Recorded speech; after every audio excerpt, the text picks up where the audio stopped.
Welcome to another episode of Transformation in Trials. Today in the studio with me I have Sebastian Andruszczak. Hello, Sebastian. Hello, Ivanna. Yep, my name is Sebastian Andruszczak, and I am a Chief Growth Officer at Holisticon. I'm happy to be here. I am very excited to be here with you. And today is a new kind of episode in multiple ways.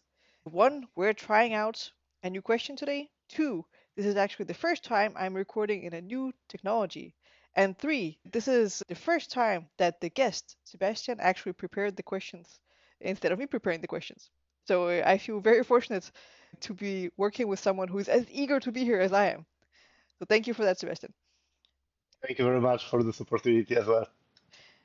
Well, I would like to hear more about what you're currently up to at both Holisticon and Nexer. Tell me more about what occupies your mind right now. Okay, starting from the company, I work for Holisticon Connect. That is that part of Nexer. And maybe starting from Nexer, Nexer is the group of software development companies. It has been founded in Sweden in 1992. Currently, it has more than 2,200 people. And Holisticon Connect is one of the parts of the Nexer. That, by the way, is the part of the Daniel Group that employs more than 11,000 people across the world. And if it comes to, we are a software development company that focuses mostly on offerings around cloud data and engineering services. Mhm, And by engineering, I mean mostly embedded connectivity and IoT. mhm, We are working with clients from Nordics and UK. We are also considering opening a few new markets, taking into account current geopolitical and mhm, economical situation. And if it comes to industries, we are mostly working with clients from pharma, biotech, telecoms, and automotive. Then my role connects three areas. This is sales, marketing, and the offering. mhm. And I really like to think about it as making sure that we are reaching right people via right channels with the right value proposition. Mhm. So I'm not really thinking about selling like hard selling. I'm rather thinking about where are the gaps that we could fulfill to make sure that our clients are happy and can build their competitive edge. That sounds good. And you and I met over a LinkedIn correspondence, as is the best Yep. way to meet other interesting people. And one of the things that we felt that we connected on was data governance and how generative AI doesn't really solve the issues of data governance. But before we get into kind of the meat of this episode, if you were to explain to a 17-year-old uh, in high school still, uh, how would you explain what data governance actually is? Yeah, 17 years old. It is a rather old person But do they in know this what case. data governance is? Yeah, I would say that this is the set of the rules and processes to ensure that the data is accurate, safe, and easy to find. And it generally speaking, it defines specific roles to work with data, such as data manager, data steward, some kind of user. And it creates rules like who is responsible for making sure that the data is accurate. Basically, sometimes, especially in big organizations, you have 47 sources of company name, and then you want to have some report like 4 steps later. And if no one is responsible, then you are encountering some relatively small but very disturbing issues. So data governance is mainly the set of rules and processes to make sure that it won't happen. Yeah, that's a good way of explaining it. I have a relatively fresh example where we were trying to define country names, and this should be a simple task, right? Italy is Italy, or is it? Are we writing the country name in the country's native language? Are we just abbreviating it to the letter that's on the license plate? Are we using a number as code for like the phone number always has like a preamble so you can see which country it's from? Do Yeah, we use that? So when we're just trying to define, like, how do we define a list of countries that is the same? All these questions. So apparently it's not that simple to define what data actually is. Yeah, this is true. Probably like 7 years ago, I learned that German in Spain is apparently not Germany, it's Alemania. Yeah, And to be right. perfectly honest, Yeah, I would never conclude it by my own. yeah, So yeah, it's not as simple, but it's definitely doable. yeah. Great. Well, hopefully our the 17-year-olds amongst our audience are a little bit more educated now. Good. Well, and the reason why we're talking about data governance is when we talk about generative AI, we often encounter problems that are kind of old problems, data governance problems that just gets translated into our generative AI landscape. But tell me more about your recent thoughts on generative AI adoption in pharma and biotech. Yeah, okay. So to give some background, taking into account my role and my vision of having the best possible value proposition for the right people, I have started to talk with representatives from pharmaceutical companies some time ago in order to validate where are they with Mm-hmm. the adoption of generative AI. There are two general approaches. First is rather pragmatic one, Mm-hmm. and it's more like, yeah, let's have a generative AI based chat, and let's do whatever we can, like translate, summarize, and so on. So this is relatively simple, but it doesn't really offer huge impact on Mm-hmm. a business. It's yeah, you will read emails a little quicker, but then if you really want to have very accurate communication, it's not as much quicker, in my personal opinion. And then you have more top-down strategic kind of initiatives, and those include, for example, knowledge management and learning systems. Mm-hmm. And I will give some example of Boehringer Ingelheim, what they did during last years. And then you have drug discovery. And those are much more ambitious and impactful ways how to use and adopt generative AI in the pharmaceutical business. But there are some challenges, Mm-hmm. and the challenges are related to a few facts, I would say. First one is related to the fact that you have ever changing both data sources Mm-hmm. and the needs. So, sorry, just to conclude my previous thought. So, what I'm trying to avoid when working on this offering is to go to big pharmaceutical clients and say, like, yeah, we can connect your SharePoint with LLM. Like, Yeah. I'm sorry, but I can't bear it. Companies are actually doing it, and I have lack of understanding for this thing because you know solution providers such as AWS, Microsoft, they made their solutions in such a way that companies can connect those data sources by their own. Yeah. And based on my perspective, there is no value proposition. That's why I'm thinking Yeah. and talking with people. Then coming up to the challenges. There are a few challenges. First one is related to ever-changing inputs. So yeah, at the end of the day, in the most of the cases, you are connecting some data sources to LLM. Mm-hmm. And those data sources have different data Yeah. in the time that the data is like different in a day one and at the end of the year. On top of this, you have ever changing needs for the output.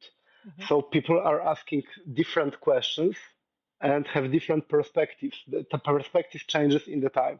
So if you add one to another, you in some cases you can't really rely on the answers because answers will be different.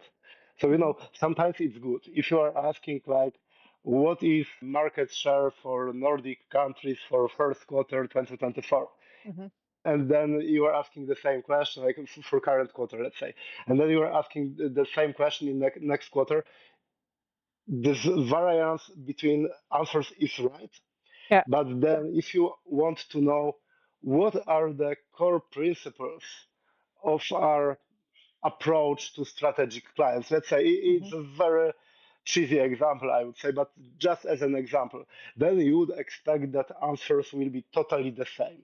Hmm. And even if you are not impacting LLM by providing new definitions of principles, still, if you are adding new presentations, let's say, to your PowerPoint, and they are not saying about principles in a straightforward way, Hmm. but somewhere around, it will be taken into consideration. It can be taken into consideration. So in first quarter and third quarter, you will get different answers, and it's not really what is expected. So this is first thing. Then we have an issue, I would say, related to the languages that you Hmm. asked the question. You can have Yes. totally the same sources, but if Yeah. you have 100,000 people company, and some are asking Hmm. question in Chinese and some are asking Yeah. question in Polish and in English, then taking into account the different semantics of those languages, Yeah. you will get slightly different answer. And this is actually interesting because on the one hand, it could be just accepted. Because at the end of the day, if those people in China, Poland, and England are reading same content, just reading manually, let's say, still they understand and Yeah. they process information in Yeah. a little different way. Yeah. It's the structure of But languages. Yeah. yeah, but then if you're implementing, in IT world, we used to think about standardization, about Mm. standards, consistency, accuracy. So it's not really like it could be acceptable, but it's not really what is expected. So Yes. this is, let's say, I don't want to say minor issue, but this is another issue. And then the third issue is related to particular LLM's flavor, I would say.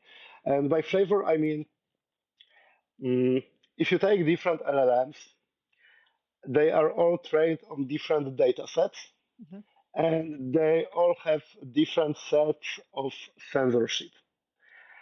And based on my personal perspective, but I have also confirmed this perspective with some representatives from pharmaceutical companies, from enterprise segment. If you take this into consideration, it's a little like imagine that you have 100 people, Hmm. 97 of them is from your company and three are from OpenAI. Yeah. You don't really want, on a strategic level, you don't really want to have it intentional. It's not an intentional decision, Yeah. but it is like this. Yeah. If you have same data sets, three different LLMs, you will get slightly different answer. And Yeah. if you take into account this 100,000 employees, let's say, at the end of the day, small variances and inaccuracies will create huge impact. Yeah. I think this is the butterfly effect. Yeah. Yeah. I So see. And also, it's a new problem that arises with this specific technology, and it's a new problem of data governance than we had before. It is still a data governance, but it is more the information is ever changing. So do the answers to the questions that we ask, even the ones in the past. yeah, this is a very valid observation. But then another observation is that makes this scenario and setup a little different than it was before, is the fact that with generative AI, you can scale things. I'm not really sure if exponentially, but very quickly. And you don't really want to scale up disaster. And it's very easy to, Yes. to, to Yeah. make it happen. So this is another risk that wasn't really as relevant before. Yeah. So yeah, those are the challenges. I love that image that with the LM you can very quickly scale up disaster. Yeah, And also, and not only is the like ancient problem of data governance more relevant, so is the ancient problem of different structures of language and how we understand things, uh, yep. and how do the models that we have, do they account for the different understandings across languages, and do they highlight that this understanding is actually different in China compared to England? Yeah, and I wouldn't really like to go as deep, but Uh, just as a highlight, you know, based on social psychology, it works in both ways. So a language impacts our perception, and perception impacts our language. So Yes. you probably remember this example that in Iceland people have like so huge number of adjectives to describe snow. Yeah. So if you use this illustration and you think about what are the potential impacts of understanding things from different perspectives, totally different perspectives, it could be huge. Like if you will Yeah. have some meeting for all employees at the end of the year and they will use the same tool, apparently it could appear that they will speak about totally different things. Yeah. Yeah. So yeah, That is very interesting. I feel like I should get like a language professor in the studio to talk about this more. That would be very interesting. But that is a topic for another day. yeah, And Sebastian, I would just say that I'm fascinated by your approach to designing this offering, that you're trying to understand what will actually make an impact and what is the structure of this new technology and what are the needs of life sciences before you kind of just jump in and say, here's the new thing. yeah. I think that's a really cool way to go about building a product. Thank you very much. I would be curious to talk more about solutions then, because these are the problems we have. Uh, what can we take from things that we know work in the past for data problems, and what is potentially something where we need to think new thoughts to solve some of the problems? Okay, thank you very much for this question. So, the offering that I'm working on at this moment concludes from four different, let's say, sub offerings. It's not the parts, maybe, rather like this. And it's data governance, data engineering, something that I call deep AI slash ML, and then generative AI. And it's made in the way that follows the right order, I believe. Like, in order to deal with generative AI, you need to ensure that your data is right, that you have right rules, that right people have right responsibilities. So this is the data governance. Then, if it comes to the data engineering, that taken into account the fact that you have so many different data sources, it's not like all people need all the data. So you need to create some data pipelines and ultimately end up with data sets that are accessible to the right departments, right teams for the right described results. Then we have deep AI ML. So it's more about this now, I think I should say old school AI, Hmm. but also very serious AI, such as just implementing machine learning algorithms, different Yeah. kinds of regression to predict the future based on a limited, let's say, number of information. I'm not sure if limited is right in this case, but you know what I mean. And then I think we could go to the generative AI based solutions. And here we also have, like, I also have some idea that supports the challenges that we are discussing before. And I'm thinking about data validation AI agents. So something that still works in the area of making the data right. Yeah. So starting from the data governance, I'm not really sure how should I start. Like you already know, like I have already mentioned what is this. The general concept related to our offering particularly is related to the fact that based on my current conversations, not all of them, but the majority of them, I have found that sometimes triggering such strategic initiatives is easier from the external world than internal world. Yes. Inside of huge organizations, regardless if you want it this way or not, there is so much politics Yes. and all the agreements and different things that are making working on the data quality very difficult, Hmm. especially that for some stakeholders and users, results and effects and impact is not noticeable immediately. Hmm. It's more like building the basics, and then, like in 2 3 quarters, we can start building generative AI. So it's not like instant reward. Hmm. So sometimes it's difficult, and that's why I have used the opportunities that I have related to working in Nexer. So Hmm. I just started strategic conversation with another two business areas of Nexer, Nexer Hmm. Data Management and Nexer Enterprise Applications UK. And we started conversation about how this offering should look like. Yeah. So the data governance is definitely the first step. Then we have the data engineering, but I think I have described it already. So it's about making sure that right people, tools, and processes have right data sets to work with, and these data sets are accurate, consistent, and up to date. Hmm. Then we have predictions and stuff. But I would like to tell you few words more about those data validation AI agents Hmm. because if we go back to one of the challenges related to data consistency, so you are asking a question in different moment in time and you are having different answer. Theoretically, you could have a, let's say, book of principles, Yeah. and you could check up the output with book Hmm. of principles. You could ask just few questions like, is the output to the book of principles items content? If so, please validate it. Hmm. And you could do it manually.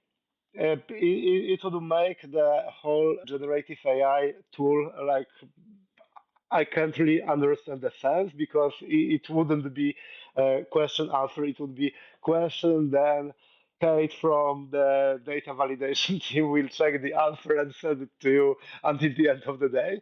Yeah. So it would be first step, first concept, but then you could also really automate it.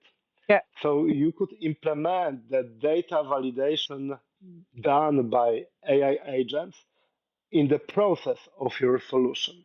Yeah. It could be validated either semi-automatically or automatically. Yeah. And I think this is something that we would like to help to develop to our clients. Yeah. I have huge trust in this direction. And I also promise to tell a few words about Beringer Ingelheim. I'm looking for my notes to not miss anything. Yeah, I have it. So Beringer Ingelheim is actually doing Hmm. something very similar. They are planning to complete this project until the end of 2026. It has started in 2020, so before generative AI, Hmm. as a data digestion and comprehension kind of tool. And just to give few interesting highlights, it processes, digests, and comprehend 800,000 external documents, Wow. 25,000 internal documents. It scale up to more than 200 departments in more than 70 countries. Until now, they have saved 1 million hours. Holy So, moly. Yeah. holy moly, yeah. And I was speaking with many different companies, and Beringer Ingelheim, at least based on my obviously companies can't really share everything. It is clear, Hmm. but based on my current knowledge, Beringer Ingelheim is the furthest if it comes to development of such tools. Yeah. Some of companies are trying slash considering, and like a huge bulk of them haven't really got some kind of high top stakeholder buy-in for it. Hmm. Like people are not really convinced that yeah, it makes sense. So I think our role in this process is to convince people, Yeah. to show them real impact, to show Yeah. them potential output, and to help them to develop such tools. So this is about solutions, I would say. Yeah, and I Do think you it's have helpful that definitely? you kind of say, well, this is the direction that we believe will work, and just having some sort of idea of what does it take to actually get there is very helpful to the rest of the industry who are trying to figure out, well, which path should we take here? Yeah, thank you very much for those words. It makes me, yeah, even more optimistic when I think about it. Like, I personally, I don't have a doubt that this is good, right direction. But then, yeah, I just need to validate it with my potential clients. So thank you very much. Well, Sebastian, I am curious, how did you end up in this space in the first place? Life sciences, AI, building products. What happened in your career? Oh, I wouldn't really like to disappoint you, especially if it comes to the area of life sciences. Because to be perfectly honest, it's very interesting, but at the same time difficult question. You know, I'm coming from sales and marketing world. Mhm. At the same time, I just like the technology, and like not like I like to use Canva. And Yes. some people, when I have interviews, they are like, "Yeah, I'm very interested in the technology." So I'm like, "Okay, what technology are you interested in?" "Oh, I'm heavy user," and they are giving some example like Yeah. Canva or Trello, and I'm like, "Okay, so now That's not. I'm interested in the technology in a different way. Like, Yeah. I have implemented few CRMs somewhere in the past for rather small, medium companies. But yeah, I learned it by my own. I know how Yeah. to build websites. I built probably more than 100 websites. During last years, I have completed few interesting certificates from Google. I mean, from GCP, from Mendix. This is enterprise grade local solution, and I'm trying to be on top of this. So at some point, I decided that I don't want to work with companies that are providing solutions. I want to work for companies that are building Yes. things. Important So distinction. Yeah. yeah, you know, the reason is I think technology gives us so much opportunities and areas where we could do something really spectacular that I just didn't want to be limited. That's why I decided to move my career from solution providers, let's say, to software development companies. And then when I started to work in Holisticon, you know, life science meant as biotechnology and pharma is one of our target markets. So Mhm. naturally, Yeah. like I'm rather involved employee. So in order to be able to conclude all things that I have shared today, Yeah. I just needed to do few extra miles Yeah. and understand specifics, processes, and general business principles of those segments. So this is my general connection to the business at this Yeah. moment. No, that makes sense. And what do you think happens from here when we think about AI? Uh, where is it going to go? And maybe just let's keep it pretty short term because a lot of is happening quickly. Where do you think we're going? That's a very good question. I think I will refer to my previous to think that I said previously. It goes parallelly. On the one hand, we have those low effort, low impact actions, Hmm. and I believe that it will be supported by solution providers.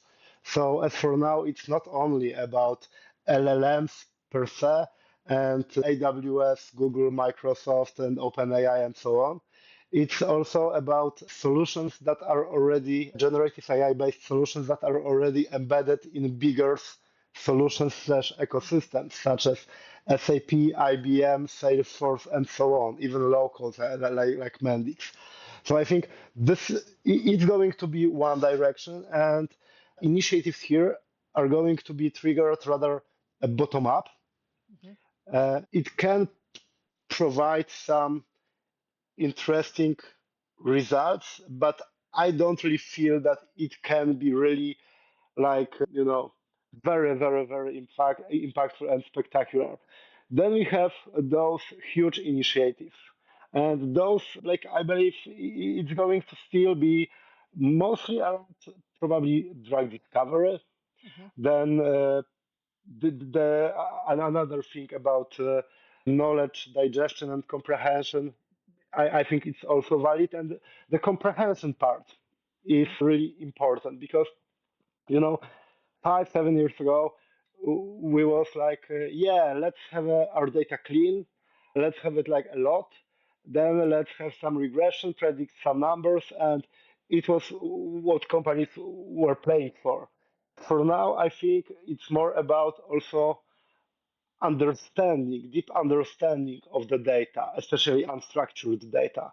So I think it's going to be like I wouldn't really expect some spectacular developments as per se. I think people will just try to do as much as they can in these areas. Yeah. Technology is going to be better, but at the same point, hype, I hope, is going to decrease a little because the topic is Yes. overhyped like a lot. Yes. And Agreed. I Yeah. like I understand this, but I don't really like it. Yeah. It's counterproductive that the hype is so high. It creates unnecessary tension and pressure without leading to better solutions. Yeah, this is a very good point, and there were actually some. I don't remember who has provided this data, but there was some research about reasons of implementing generative AI in huge organizations, and apparently, some huge numbers, huge percentage of respondents said like, yeah, they are doing it because of fear of missing out. Yeah. And I don't believe that such initiatives should be triggered by this kind of reasons. Yeah. Again, I understand, but I don't agree. Yeah. Yeah. I completely agree with your disagreement in this. Well, Sebastian, as we start rounding off, we always ask our guests the same question. I'm especially curious about your answer because you've had a different entrance into the life sciences space. You have the luxury of somewhat seeing it from the outside and not just being like brought up through the life sciences. If I gave you the transformation in trials magic wand that can change one thing in the life sciences industry, what would you wish to change? Oh, very easy. To be fair, the general approach to the data quality, and I Yeah. understand. Now I will be serious. I understand that I see only small part of the whole environment, Yeah. and probably you should treat it just as a, let's say, half joke or 30% joke. Like I understand that there could be things beyond my comprehension that are much more crucial, important, but sorry, I can't talk about it if I don't understand it. But if we look on life science, even not only life science, and our current technological landscape, I believe that this is perfect moment, honestly, perfect moment, perfect opportunity to solve issues that we are talking about since 2 decades now. Yes. Like everyone heard, sit, sit in, sit out. Organizations are talking about low quality of data, poor quality, inaccuracies, and so on. And if we, I will refer back to what I said before, no one wants to scale disaster. Yeah. So I think Yes. now generative AI gives us additional benefit. We have great justification to actually run those initiatives, focus around providing the right data quality. And on the other hand, I said that I can't see the whole picture, but at the same time, like based on my set of values that I believe in, and yeah, like data are crucial. If we Mhm. want to take right decisions, data are crucial. So I think it's not really overshot. And if we look on this data quality related projects, I have also put two other keywords to my notes: ontology and knowledge graphs. Mm. So I think this is something that should be taken into account. So yeah, Yeah. I would change general approach. So C-level stakeholders would say like, yeah, let's start to work on our data quality today. It's a great idea, Sebastian. No, that would be great. And also, if people do want to reach out to you and talk more about helping build your product or more about knowledge graphs, where can they find you, Sebastian? I think the easiest way would be on LinkedIn. My last name is rather difficult to I'll pronounce put it in and the show also notes. Yeah. so yeah, probably LinkedIn would be the perfect first step, and we would naturally move the conversation on our company emails, arrange the meeting, and have a great conversation. That sounds great. Sebastian, this has been an absolute pleasure. Thank you so much for joining me today. Thank you so much for this opportunity. I really appreciate it.